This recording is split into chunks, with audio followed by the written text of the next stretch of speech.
Hi, everyone. My name is John Beale. I'm a research affiliate at the Human Flourishing Program at Harvard University. The title of this talk is What Role Should Human Flourishing Play Among Education's Aims?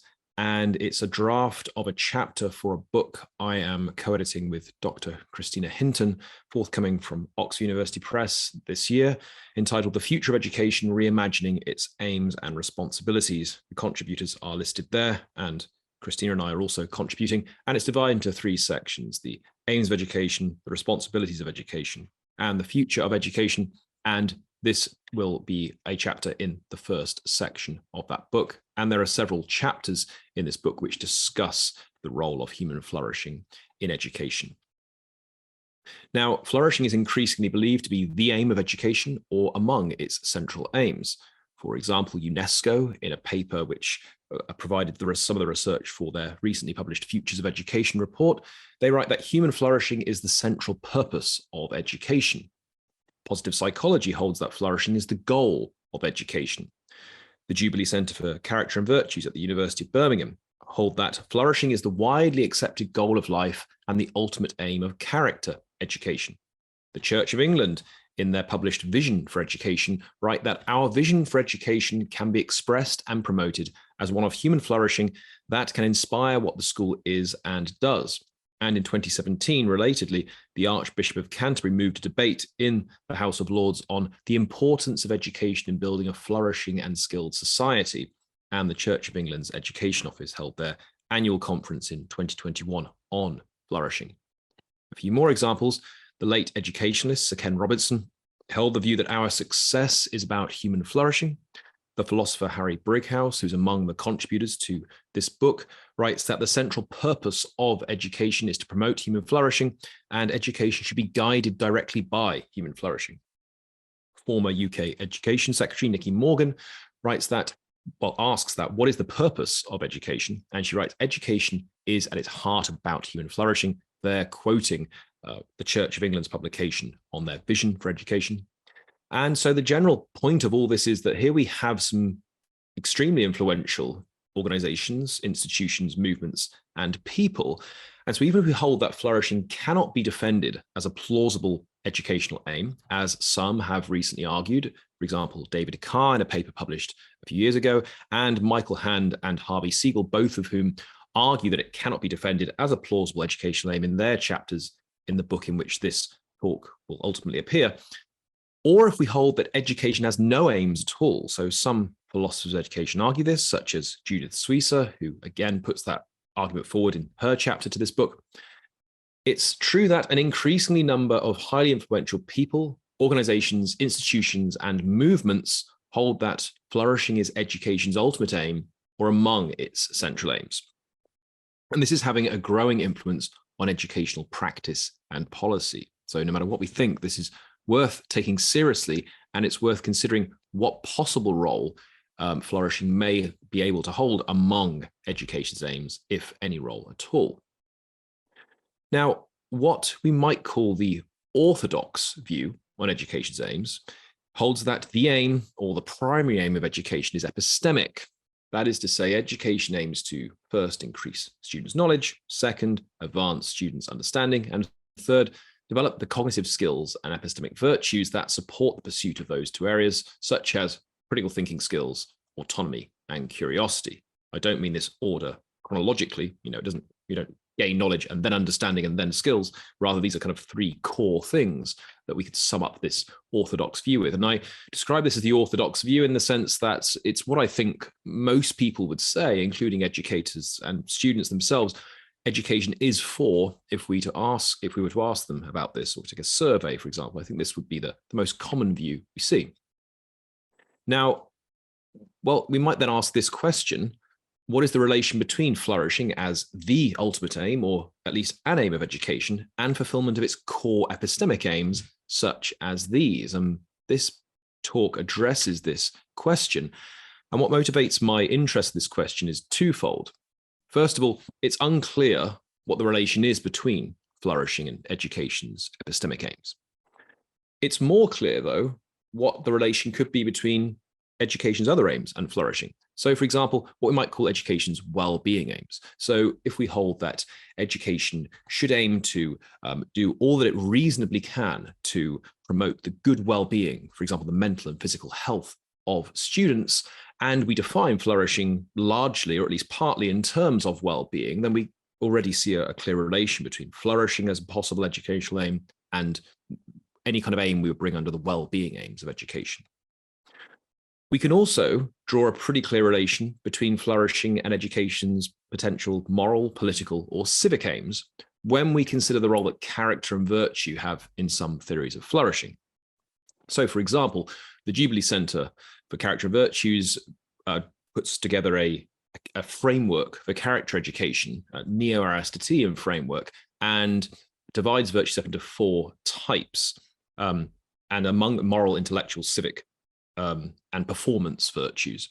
And among each of those types of virtue is required to flourish. Ultimately, we have to cultivate each of those types of virtue, and schools and universities should aim to cultivate each of those types of virtue among students in order for students to flourish. Now, if then we, and character and virtue historically has a vital role in flourishing, going back to Aristotle. But then if we think that a key aim of education is to promote good character, and character education has a vital role in education, and we define flourishing largely in terms, or perhaps even fundamentally in terms of character and virtue, then again, we see a clear relation between flourishing and education's aims, as long as we hold that character education is an important part of education. So we can draw pretty clear links then between certain types of possible aim that education, possible sets of aims that education has, and flourishing. But it's much less clear how flourishing is connected with education's epistemic aims, and those are arguably the most important, the most fundamental aims of education. So that's what first interests me in this question. What also interests me is that I think that flourishing could be better integrated into education if we could identify a clear connection between flourishing and its epistemic aims. There are many attempts to support flourishing in education at the moment, many interventions that have taken place, but these often sit in the periphery of what's going on in an education institution. For example, in co-curricular activities, rather than being embedded into the core work of an institution, that is to say, in teaching and learning. So, for example, optional co-curricular activities where students are invited and encouraged to participate in gratitude practices, which evidence suggests are really good for enhancing our psychological well-being, or to engage in mindfulness activities, again, which is, evidence suggests is really good for our mental and physical health and our well-being more broadly. And students and teachers too are encouraged to engage in these outside of academic lessons, but they're kind of optional activities, and that can be very effective, and that's a very important thing to do, I think. And they can be highly beneficial both for students and educators, but the downside of this is that they're often voluntary. And so they only involve a subset of students and educators, and they also run the risk of not being taken seriously, or particularly seriously, by some students and educators, perhaps for, often for good reasons, such as, a massive limitation on time, such that you can't really fit in anything else into your working life. But if we could make a strong case for the relation between flourishing and education's epistemic aims, then the risk of implementing interventions that are integrated carefully into teaching and learning, or involve all students at an institution in various ways, could be reduced. And that is a risk to take. And the main risk is that you're taking up valuable teaching and learning time with something that maybe isn't directly linked to teaching and learning, or doesn't directly promote and enhance teaching and learning. So we don't want to take that risk. And so what we need is a rigorous case for a relation between education's epistemic aims and flourishing in order to justify it having a more core role within an education institution, within teaching and learning time. Now, it's worth noting that some flourishing interventions have been successfully applied in teaching and learning, and in some cases institution-wide. Here's some examples. The positive education movement, which applies positive psychology in education, has been applied institution-wide at Geelong Grammar School in Australia, at Dubai College, and at the University of Buckingham. The University of Birmingham School implements the Jubilee Centre's framework for character education. Sevenoaks School, where I worked last year, engaged in a two-year-long project with the Human Flourishing program at Harvard to integrate flourishing interventions throughout school life. And Shipley School in Pennsylvania in the USA adopts a hybrid model, puts forward a hybrid model of flourishing, bringing together ideas from positive psychology, the Human Flourishing program at Harvard, the UN Sustainable Development Goals, and work by Scott Berry Kaufman and Carol Riff, and has applied that throughout the whole institution. So there are some cases where this has been done, and I'm going to say later that this is where we should look as a part of where we should look as a guide for successful flourishing interventions that we can apply throughout an institution. But before that, we need to do some conceptual work to try to tease out and articulate what the relation is between flourishing and education's epistemic aims, because that lays the foundation that would ultimately justify in us adopting some intervention, putting forward some intervention to take place in a more fundamental way throughout education. Okay, so here are three broad ways of conceptualizing the relation between education's epistemic aims and its possible aim of supporting flourishing. First, education's overarching aim is to support flourishing, which is supported by the fulfillment of its epistemic aims. Second, education's overarching aims are epistemic, which are supported by supporting flourishing. So the second is the converse of the first. And third, education's epistemic aims and its aim of supporting flourishing are co-beneficial. That is to say, flourishing supports the fulfillment of education's epistemic aims and vice versa. And I'm going to argue that the third of those views is the one we should endorse. Now, this is, of course, a crude description of the possible views we could hold. There may be alternative positions to these as well. But here I'm going to argue in defense of this third claim, and then beyond the scope of this, we could maybe add to that certain conditions or additional variants of this view. Now, this claim, I'm going to argue, is supported by an empirical premise and a conceptual premise. The empirical premise is that there are benefits that improving well-being has on learning, and vice versa, improving learning has on well-being. And that supports the claim that these two sets of aims are co-beneficial. Second, the conceptual premise, the claim here depends on how we define flourishing, and there are various definitions and frameworks on the table. I'm going to argue that if we include criteria which are often included in theories of flourishing, and which I would argue should be included in a theory of flourishing, then this claim is true. And the criteria I'll describe are the following five. First, fulfillment in two senses: fulfillment of potential and fulfillment in the sense in which you experience life satisfaction; autonomy, rationality, character and virtue, and health, both mental and physical. And I think there are other criteria too, and I'll mention those later, but for concision, I'm not going to go into those today. So the argument for two is that second claim is that no matter how we define human flourishing, the aims are co-beneficial, if that is, we agree that some or all of these criteria should be included in any plausible account of flourishing. Okay, so the structure of this talk is that I'll go through that first premise, the empirical premise. I'll then go through conceptual premise. I'll then outline which views among some influential contemporary theories of flourishing on that relation between education's aims and its aims of supporting flourishing, which views they're committed to from that tripartite broad distinction I described. And finally, I'll describe some next steps on the basis of this conceptual work for supporting flourishing in and through education. Okay, so let's dig into this empirical premise. I'm going to outline some empirical reasons we should endorse the view that education's epistemic aims and its aim of supporting flourishing are co-beneficial. Evidence suggests that activities that improve physical health positively impact learning and cognitive performance. For example, studies have shown that physical exercise can positively impact academic performance, memory, concentration, alertness, and attention. Here are a few examples of some studies. All my references at the end of the PowerPoint, and I'll add the slide deck to my webpage, which I'll link on YouTube so you can access it. Evidence also suggests that building student well-being positively impacts educational outcomes. For example, an impact study by Ariel Lindorf at the University of Oxford in 2018 assessed the evidence on whether and to what extent promoting well-being in schools in high, middle, and low-income countries, including at whole school level, leads to improved educational outcomes. The study found that there is longitudinal evidence that well-being interventions often lead to improvements in creativity, long-term engagement with education, and educational success compared to parents, where success is defined as the highest level of education attained by the student compared to their parents.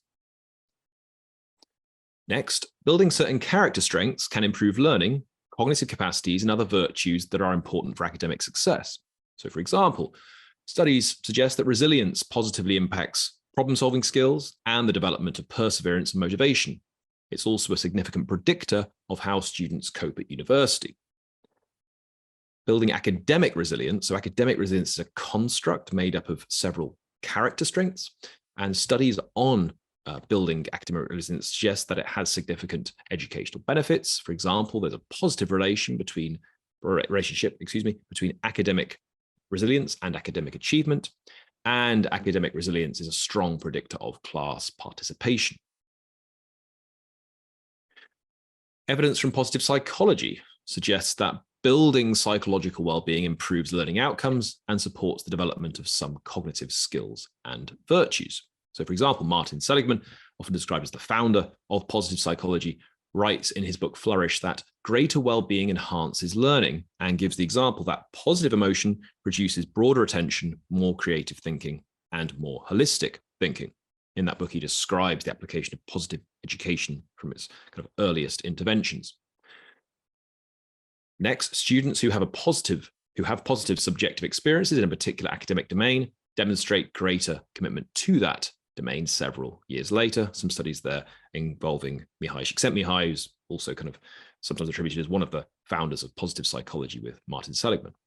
And a review by Lee Waters in 2011 of 12 school-based positive psychology interventions which aim to build gratitude, hope, resilience, serenity, and other character strengths, showed significant positive effects on academic attainment. And that review pointed to the importance of strategies implemented by classroom teachers in particular. So the role of the teacher there was particularly important for cultivating these character strengths, which may provide some basis for the importance of bringing those interventions into the classroom, trying to embed them in an effective way in teaching and learning. Flow, which is the psychological state of optimal experience and performance, where you're completely concentrated on a challenging but doable task, and one of the domains for flourishing in positive psychology, increases learning and cognitive performance. It's associated with higher levels of concentration and focus, increased creativity and pattern recognition, rates of skill acquisition, creative problem solving, intrinsic motivation and self-efficacy, and productivity.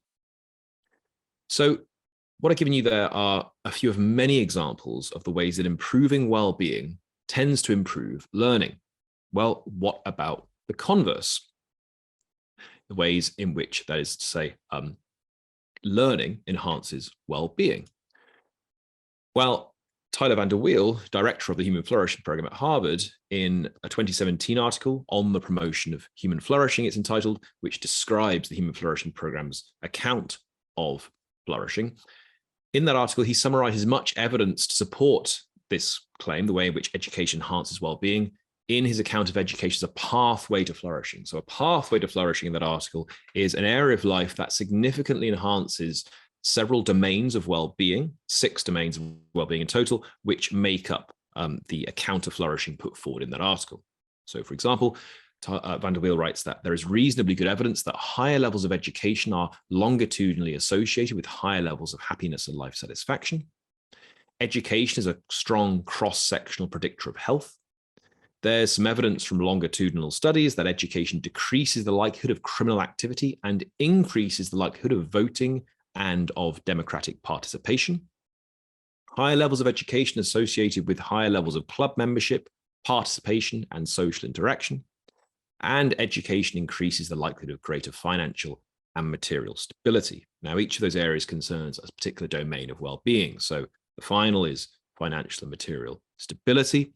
The one before, well, I'll go from the top. The first is that the domain of happiness and life satisfaction. The second is mental and physical health. The third is character and virtue. The fourth is close social relationships. And I said the final one is financial and material stability. Now, those points concern education, rather than specifically learning. And my claim was that learning enhances well-being and well-being enhances learning. But any plausible conception of education includes learning. It would be bizarre to conceive of education not involving learning. And I would argue any plausible conception of education involves epistemic aims. Those who argue that education can't really have any aims, I would argue against that, but I'm putting that view aside, at least for the sake of this talk. I think that any plausible conception of education must have aims to some degree and really must have epistemic aims too. Okay, so what I've argued so far is that fulfillment of education's epistemic aims can enhance well-being, and the inverse of that too, that well-being enhances learning, and learning enhances well-being, or education enhances well-being, which includes learning. Okay, so that's the first premise then in my argument and the first part of this talk. Now I want to go through criteria that I'm going to argue should be included in an account of flourishing, and how these support the view that education's epistemic aims and its aim at supporting flourishing are co-beneficial. Now, the claim that they're co-beneficial depends on how we define flourishing, and there are various definitions on the table.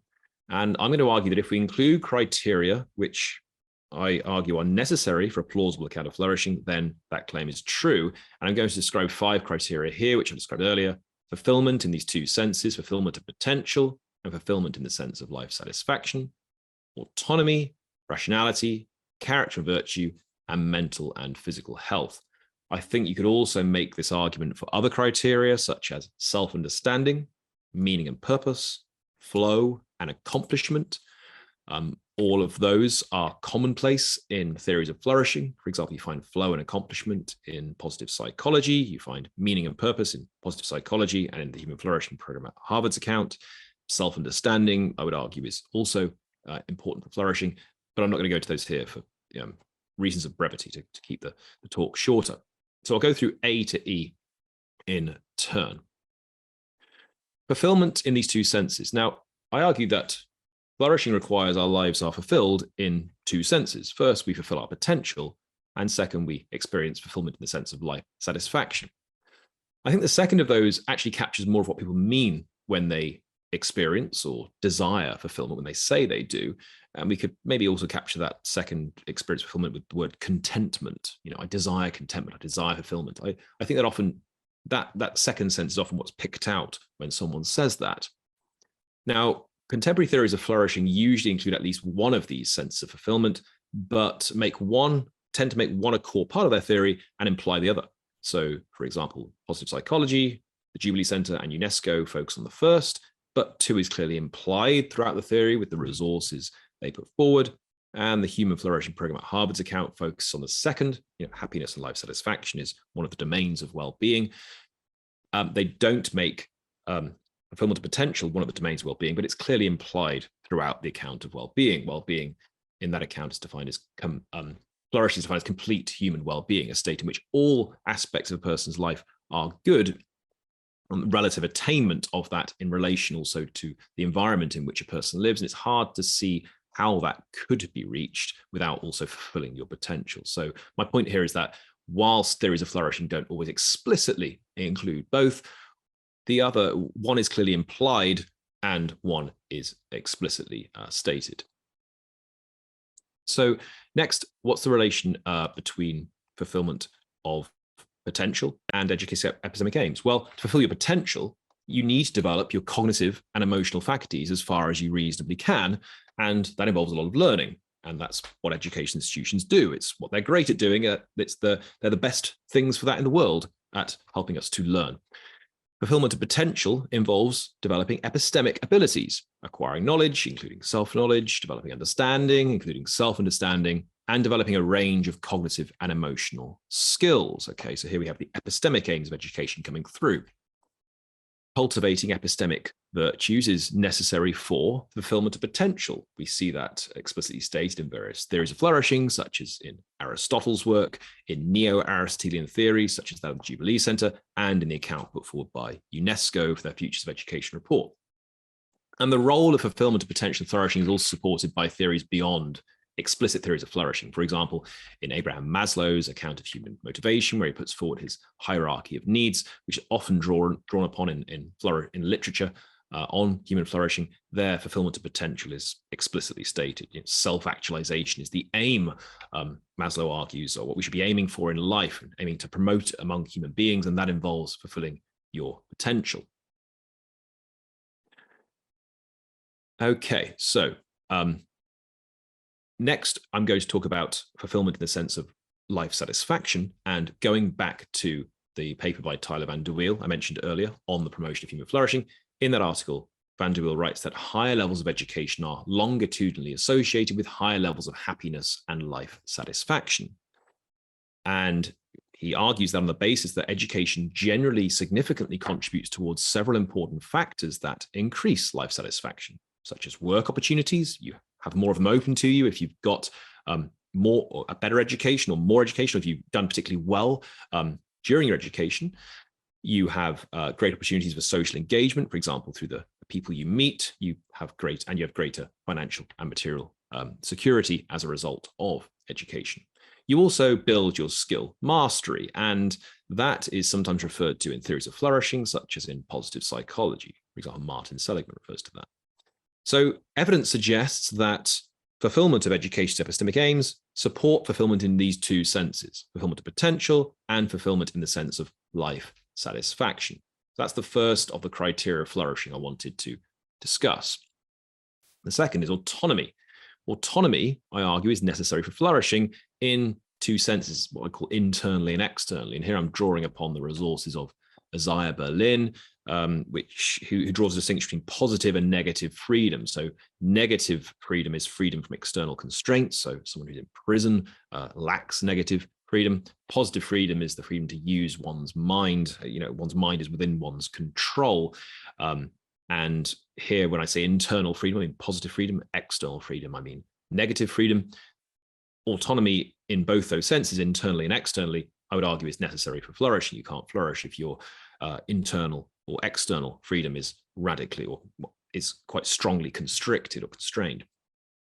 Autonomy can be considered an epistemic virtue. It is described as such, for example, in the Jubilee Center's account of flourishing. And autonomy requires the development of certain areas of knowledge and understanding and other epistemic virtues, such as critical thinking skills. So, for example, Harry Brighouse, in his work on education and flourishing, writes that autonomy involves the ability to make and act on well-reasoned judgments about how to live. This requires, quote, sufficient knowledge of the relevant variables to make parental pressure a very small influence, end quote. He also writes that autonomy and flourishing require a significant degree of self-knowledge and self-understanding. Flourishing person is, quote, able to adopt alternatives and has the self-knowledge, habits of mind, and strength of character to make the appropriate alternative choices, end quote. And Berlin's positive freedom maps on nicely to Brighouse's point in those two bullets that I've described there. So fulfillment of education's epistemic aims obviously supports these areas: cultivating autonomy, cultivating critical thinking skills, which will contribute towards these areas. Next up, rationality. Rationality is necessary for flourishing, and it is expressly stated as such in theories such as those described there. The last of those is UNESCO's recent account. Education is vital for developing skills in rationality, such as critical thinking and reasoning skills. And a related skill to this is our ability to recognize what is true and have a set of beliefs that are guided by an aim towards truth.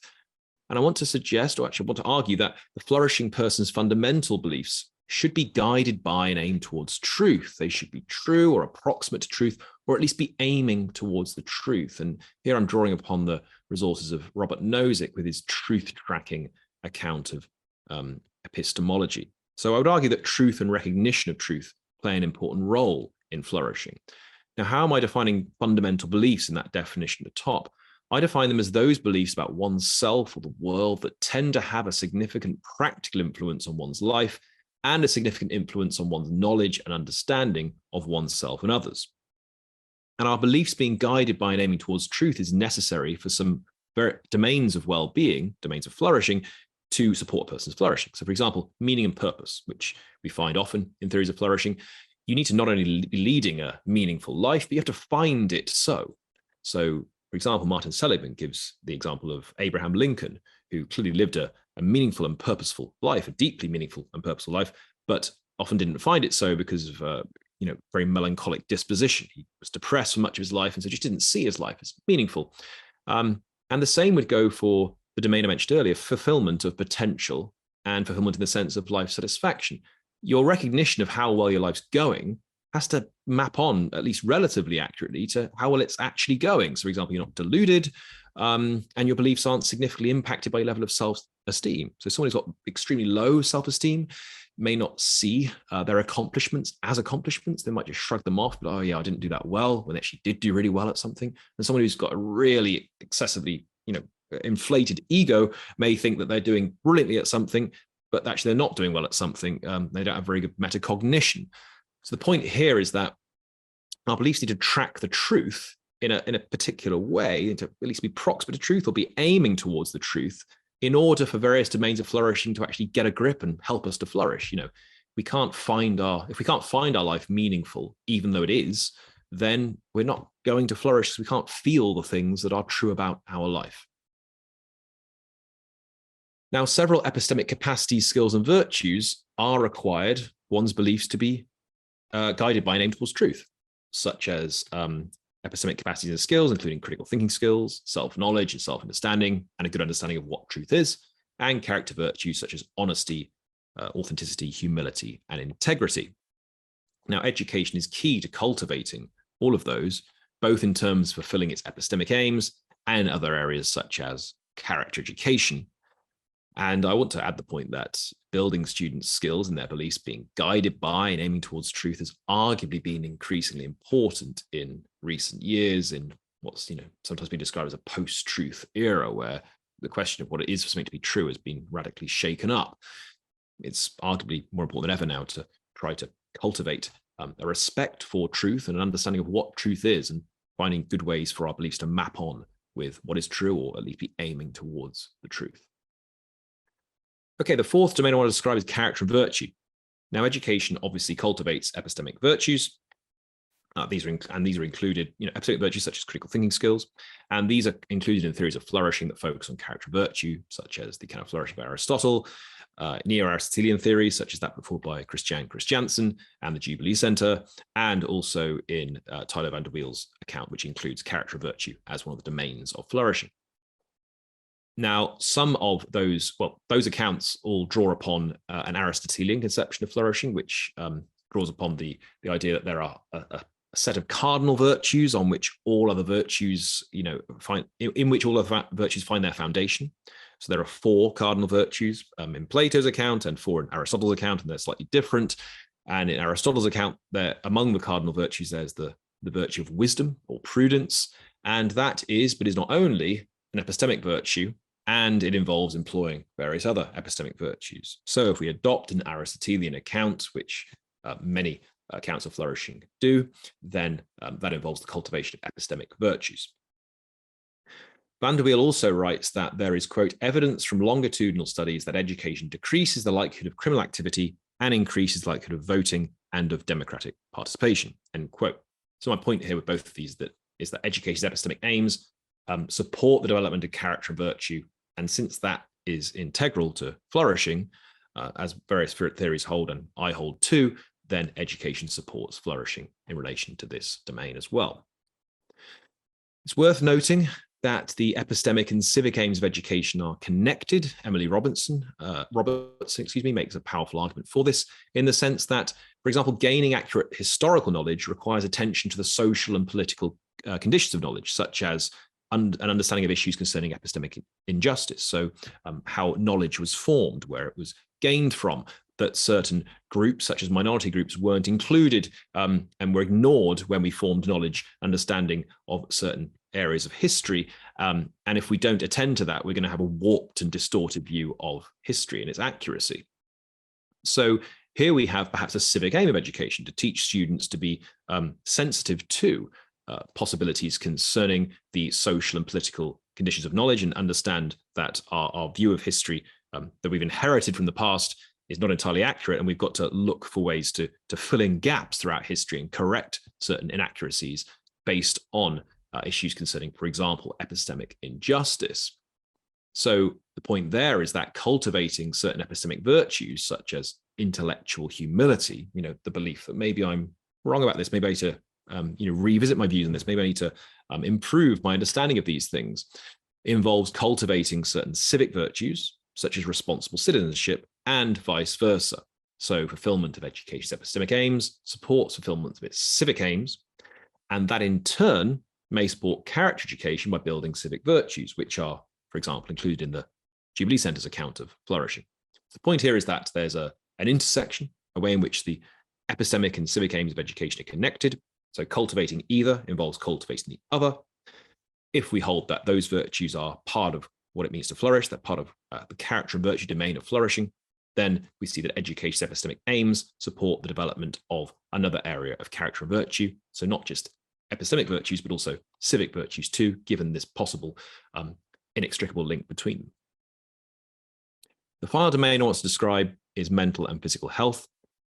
Van der Beale cites much evidence to suggest that education is a strong cross-sectional predictor of health, and health as a domain for flourishing is included in certain accounts of flourishing, such as the Human Flourishing Program's account. Mental and physical health is one of the domains of well-being in that account, and also in developments of positive psychology. So the PERMA model in positive psychology focuses on psychological well-being, but developments of that model, such as PERMA-V or PERMA-H, add an additional domain to account for physical well-being. So V stands for vitality, the degree to which you feel like you have energy day to day to engage in your day-to-day life and carry out the tasks you need to. For example, if you're suffering from flu, you'd have very low vitality. And H represents health. So there's certain developments that build in physical health on top of psychological health in positive psychology. And physical health, mental and physical health also occupy an important place in UNESCO's account of flourishing. So for each of the criteria I've described, A to E, these 5 areas, I've been arguing that fulfillment of education's epistemic aims supports criteria that are important for any theory of flourishing, I'm arguing, and most of these are often included in theories of flourishing. And the final criterion I've drawn attention to here, mental and physical health, is the other way around, in the sense that improving students' mental and physical health positively impacts their learning and thereby supports fulfillment of education's epistemic aims. Okay, so the claim I've made is inverted there. Okay, so in summary, the following 5 areas are all supported by fulfillment of education's epistemic aims, which are widely held to be among the key criteria for flourishing. And here I've listed in which theories you find them, most of which are theories of flourishing, but then some are ones that influence theories of flourishing, but aren't theories of flourishing, such as Maslow's account of human motivation. And the acronyms are listed at the top. So we have fulfillment of potential and fulfillment in the sense of life satisfaction, autonomy, rationality, character or character and virtue, health in both the sense of mental health and physical health. So these are some examples of conceptions of flourishing related theories and include those domains. As I said, there's other domains we could consider too: self-understanding, flow, accomplishment, meaning and purpose. I just include these ones here to give some examples that support the argument I'm putting forward. So the following 3 points then support the view that education's epistemic aims and its aim of supporting flourishing are co-beneficial. First, well-being enhances learning. Second, education enhances well-being. And third, criteria that I've argued should be included in an account of flourishing. Now, the first 2 of those support that claim only if we take well-being to be an important aspect of flourishing. I take that to be uncontroversial, but some theories of flourishing focus on character and virtue rather than well-being, with well-being a secondary or implied area of the theory. So, for example, Aristotelian and certain neo-Aristotelian theories, such as that put forward by the Jubilee Centre, they focus more explicitly on character and virtue rather than well-being, but it's clear that well-being is an implied area of the theory. Okay, so far then I've gone through those first 2 points. I now want to briefly just draw attention to which views on the relation between education's aims and on the view of those aims that I think contemporary theories of flourishing are committed to. Here's again a recap of the 3 broad views I described. on the first, that education's overarching aim is to support flourishing, which is supported by the fulfillment of its epistemic aims. This seems to be the position adopted by the Jubilee Centre, UNESCO, and the Church of England. Second, the converse of the first, education's overarching aims are epistemic, which is supported by supporting flourishing. I don't know of any view committed to that. That's quite interesting, but it's not surprising when we think that flourishing is commonly postulated as an autotelic goal, an end in itself, something that doesn't function as a subordinate end to anything else. But if we held the second view, we'd have to hold that flourishing is a subordinate goal to something else, namely fulfillment of education's epistemic aims. So that's perhaps not surprising. And the third view, that they're co-beneficial, education's epistemic aims and its aim is supporting flourishing co-beneficial. This appears to be the position of positive psychology and the Human Flourishing Program at Harvard. And since this is the one I'm arguing for, this third view, let's see why I think those two views are committed to that. In the case of positive psychology, this is for at least 4 reasons. First, it holds that well-being enhances learning, can enhance learning, as I've described various evidence from positive psychology in this talk that claims that. Second, achieving epistemic goals supports several of the elements in the PERMA theory of well-being. For example, epistemic goals are accomplishments. Knowledge, understanding, cognitive skills, and epistemic virtues, these are accomplishments. Meaning, students often derive meaning from having their epistemic accomplishments recognized, not always, but sometimes they do. Engagement, flow, that's related to the fulfillment of epistemic goals. And positive emotion, that can be brought about by the sense of meaning and feeling of accomplishment which a student may experience. Third point, developing certain epistemic virtues requires developing certain character strengths, and certain character strengths are just epistemic virtues, such as autonomy, as I've described. And finally, Seligman holds that enhancing well-being should be an aim of education itself, rather than only playing a supporting role to education's epistemic aims. He writes, flourishing is the goal of education. Now, the case could be made more strongly, I think, as well, for PERMA v. PERMA H developments of the PERMA model, because there we also have the aspect of physical health and how that can relate to this, given what I've described about the ways in which education can enhance physical health or mental and physical health, and vice versa, that mental and physical health can enhance education. So you can make this even more strongly for those points too, for those areas of development of positive psychology as well. In the case of the Human Flourishing Program at Harvard's account, given that first, education is a pathway to flourishing, that is an area of life that strongly promotes the various domains of flourishing that are described in Van der Beale's account of flourishing, fulfillment of education's epistemic aims can support flourishing, because it would be extremely odd to conceive of education without the orthodox epistemic aims I mentioned earlier.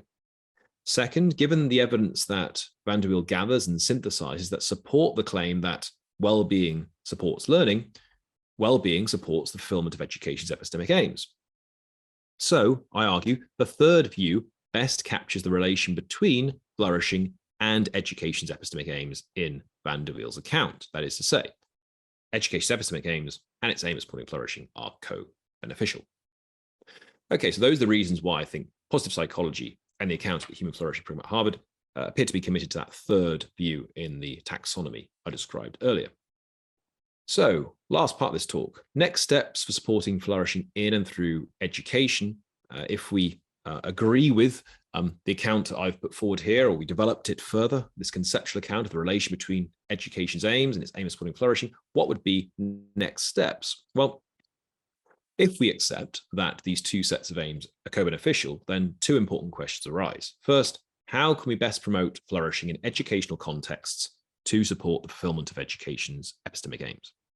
Second, how can we best support the flourishing of students through the fulfillment of education's epistemic aims? Now, I don't have time to address these questions in detail here, but here are some concluding remarks of where I think work should mainly be focused to best support the flourishing of students in and through education. We should look to examples of successful interventions that have been applied in teaching and learning and underpinned by rigorous research as a guide for designing interventions. Here's some examples. some of the applications of positive education, the application of positive psychology in education, for example, at Geelong Grammar School, Dubai College, and the University of Birmingham. Some citations there of that research. The work at the University of Birmingham School, which applies the Jubilee Centre's framework for character education.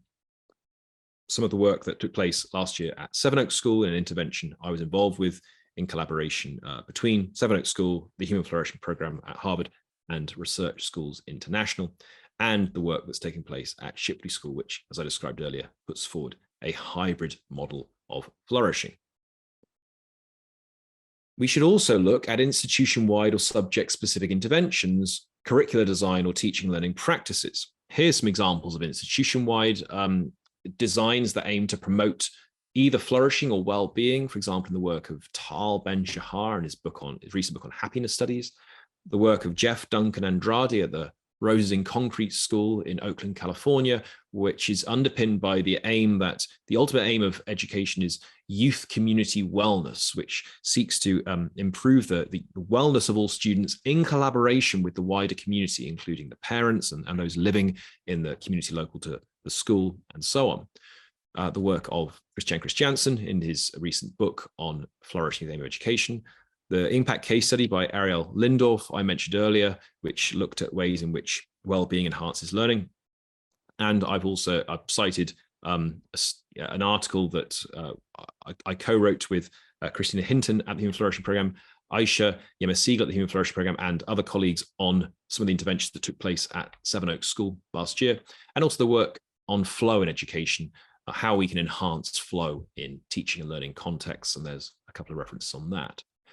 For subject-specific interventions, Francis Su describes some powerful ways that flourishing can be promoted in the teaching of mathematics in his book, Mathematics for Human Flourishing, that's cited there. One of my former colleagues, Jamie Russell, describes ways that we can promote flourishing through the teaching of chemistry, explicitly to try to reduce perfectionist tendencies among chemistry students which may be holding them back from fulfilling their potential.